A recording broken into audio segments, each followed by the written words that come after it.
and look how weird it is, and of course look at how they kind of primitive. And I was like, they didn't see in what houses they live. I mean, it was really so luxurious, and many people in Czech will die for that, to have it. But they still keep this kind of image that they're kind of really... They want to support their ideas, bad ideas about Turkey. No, I don't want to support. No, you don't. Oh, they. Yeah. Yeah, so they keep thinking this no matter what. But it's normal, I don't blame them. Really, yeah, so it's really good that Turkey not continuing in the kind of thinking like we want to be in EU, that they go there straight away, because I think that who wants to think that of you will think, so it doesn't matter. And about the Muslim thing, I don't know if you saw the video. There was one, my professor, which was really afraid of every Muslims, and every Muslim was a terrorist for him. I was really like, okay, sitting there, like, oh, I hope there's no Muslim in the class. Like, maybe one. Yeah, but he still kept continuing, like, doesn't matter. And he showed us the video on YouTube, Muslims in Europe. If you YouTube it, there's really kind of a good video about the population and how the Muslims are just growing and growing, behind the whole Europe. But yeah, I mean, this issue is not so important, because the Muslims were living for years in Europe, so they already know how the Muslims are. So not to be afraid that if Turkey will access the EU will be some kind of radical change. Yeah. Yeah, it's really important to come and see, and to hear and comment. It's really makes much difference. I think there's a big distinction in Europe between like Muslims or immigrants that you know, and then the populations in the country that you live in. Mm-hmm. Like people can have really, really good experiences and still have like a pretty conservative opinion on duration and immigration, which is a problem. Like they kind of separate the difference, and I think that is a major problem.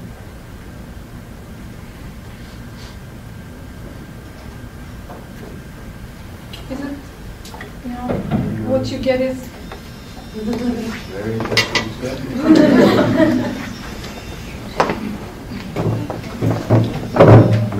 Usually when you look around, especially on outside, like we're probably some of the most pro-European Union people you can find. Sometimes we may take for granted, that all Europeans are like that, but when you look around in Europe, the European Union is not very popular in many countries, like even in Denmark. We can't get people to agree on using the euro. And in other countries, it's very bad. Like in Germany, they're upset about not being able to get a vote on many things, And to many Europeans, the EU system is this very, very huge bureaucratic thing that nobody knows how it works. But it's very confusing and it's very expensive. That's pretty much what people know about it. And sometimes, like the European Union has to move ahead of what the people want sometimes, because otherwise we're not going to get anywhere. But sometimes, we might run the risk of making the gap too big between what the European does and what the public opinion are willing to do. And if the gap is growing too big, then we have an identity problem where we're going to have people saying no in Europe whenever they get a chance to vote no, and then it's going to be every single vote, no matter what it's about, it's going to be yes or no to the European Union. And everybody's just going to vote no because they think it's going way too fast. And to make this go easy, like the European Union is doing a lot of things to create this kind of European identity. And in 2004 we took in a lot of countries, and maybe it was too fast, maybe not, but it doesn't really matter. But the thing is, it's difficult to make a Danish guy and a Portuguese guy see, oh yeah, we're like the same. Then you put in a Polish guy, oh yeah, we're all the same. Then a Romanian guy, we're all the same. And it's very difficult to create this kind of common identity. And with the European Union being very popular in so many countries right now, I think it's very problematic for politicians who want to be re-elected to kind of take in Turkey, which is, at least whether it should be or not, at least among the European population, it's kind of a borderline country, or maybe it's Europe, maybe it's not. Just raising the question, is very problematic, because if you add another country to this a calculation, like the Danish guy, the Portuguese guy, the Polish guy, the German guy, and then you take in a guy or girl from Turkey, which is Muslim, which is different. Yeah, maybe it's the stupid thing to focus on, but still what a lot of people focus on. And the image of Turkey is very important in this regard, because it's going to be very difficult for politicians to grant Turkey's accession to the European Union as long as we have this identity crisis within Europe already, and then taking a country which seems to be maybe different, maybe not. So that's again one of the reasons why I think we have to work a lot on the branding on Turkey. It's probably related to how you understand the EU. I mean, do you understand it as this huge? I mean, every single individual being an EU citizen, this huge umbrella of identity and culture and history, or do you understand it more in technical terms as a huge machinery of bureaucracy, for instance? Yeah. I mean, it depends on how people living in those lands understand it. Probably, I mean, of course, probably for the general public opinion in Europe, stretching that umbrella as to include Turkey might constitute a problem there. But I mean, again, as you said, there are contradictions within the concept of EU identity itself. I mean, I lived in the UK for a couple of years, and what I experienced was my Austrian and German friends telling me, "Oh, these British people, they're not Europeans," for instance. I mean, and I heard this a couple of times. But a lot of them even say that themselves. Yeah. On the continent. Yeah. So they do all that. And plus, when it comes to history, yes, I mean, you mentioned it before in our, history books, history classes.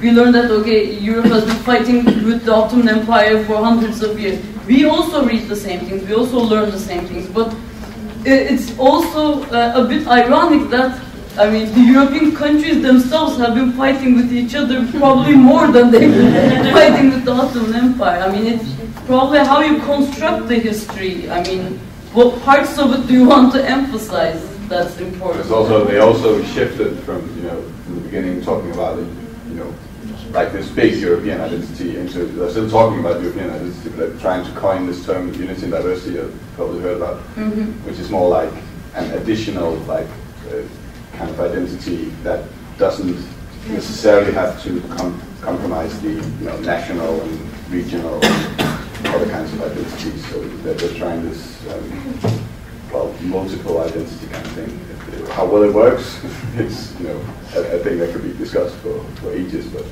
I think it's important at citizenship level. The understanding of EU citizenship. Is it something political, sharing certain political values, or is it something cultural? And the cultural part, of course, can slip into ethnocentrism at the same time. So it's but sometimes the two things also combine, especially citizenship and the cultural part, but sometimes also combine into some kind of mishmash of I don't know. For example, the Council of Europe, they have this program called the Cultural Roots Program, where they develop cultural roots that they emphasize has a special meaning and special meaning for the European whole thing, identity and history and heritage. And in this process, they're combining the feeling of being a European citizen with a common cultural heritage. So sometimes social projects directed at us. So but how effective it is hard to say. I know because I'm reading data about this, that the Turkish Ministry of State level, see what's being done there, and there's just so much money go into this, and all you see in the outcome is very much of it is about like the Turkish speeches, or the sunny side of Turkey. It doesn't really tell you anything about Turkey as such, and when you look at least when I try to interview Danish with Danish people, even people who have been to Turkey, they really don't know much about Turkey. So what they end up knowing about Turkey is about, the history of Turkey, which is like the ancient Turks, like the Ottomans, and they get to learn about Turkey through the immigrants in Denmark, and it's kind of creating this distorted image of Turkey, which is probably why Turkey ranks so low in the branding index, in the nation brand index. So maybe we should start out with seeing, well, we spend a lot of money here trying to brand Turkey. Maybe we should spend a little bit differently, try to make some adjustments. And maybe it's more like, at least from what I've been reading, a lot of things that affect public opinion about Turkey in Europe is actually a lot of misunderstandings.